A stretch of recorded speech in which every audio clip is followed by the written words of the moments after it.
মই আচলতে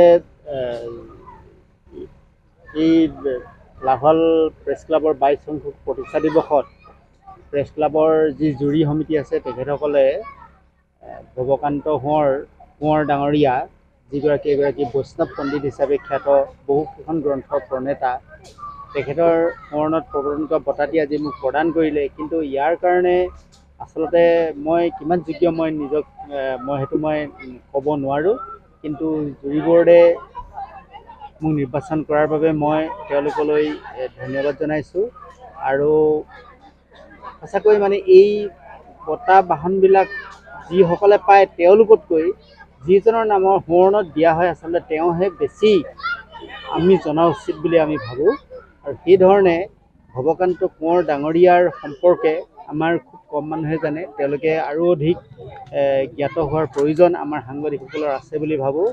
আৰু দ্বিতীয়তে এই বঁটাটি মোক প্ৰদান কৰাৰ পিছৰ পৰাই আজি অন্ততঃ এটা কথা মোৰ অনুভৱ হৈছে যে সাংবাদিকতাত আজি প্ৰায় 24 বছৰ মই অতিক্ৰম কৰিছোঁ। আৰু এই 24 বছৰ অতিক্ৰম কৰাৰ পাছত ৰাইজৰ হকে যি সাংবাদিকতাৰ কাম আমি কৰিব লাগে সেইখিনিত যাতে কোনো হিন দেৰি নহয় তাৰ কাৰণে আমি আমাৰ দায়িত্বখিনি আমি সকলোৱে পালন কৰা উচিত। বিশেষকৈ সাংবাদিকতাৰ যিখিনি ধৰ্ম আছে, যিখিনি বৈশিষ্ট্য আছে, প্ৰেছ ট্ৰাষ্ট অফ ইণ্ডিয়াৰ যিখিনি নীতি নিয়ম আছে সেইখিনিৰ মাজত থাকি আমি যাতে ৰাইজক সেৱা কৰিব পাৰোঁ আমাৰ সংবাদৰ জৰিয়তে সেইখিনি আমি সকলোৱে কামনা কৰা উচিত। আৰু মোক এই বঁটাটি আগবঢ়োৱাৰ কাৰণে মই পুনৰবাৰ লাহোৱাল প্ৰেছ ক্লাবৰ সকলো কৰ্মকৰ্তালৈ আন্তৰিক ধন্যবাদ আৰু কৃতজ্ঞতা জনাইছোঁ। এই মুহূৰ্তত পোনে পোনে মই আচলতে সেইজন স্বনামধন্য ব্যক্তিক মই শ্ৰদ্ধাঞ্জলি জ্ঞাপন কৰিছোঁ।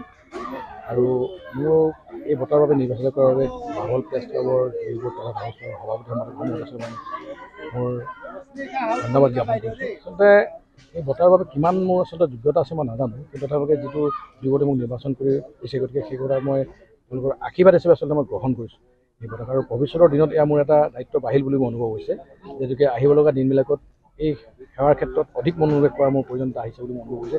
সমাজৰ প্ৰতি এই বঁটাই মোক অধিক দায়িত্বশীল কৰিব।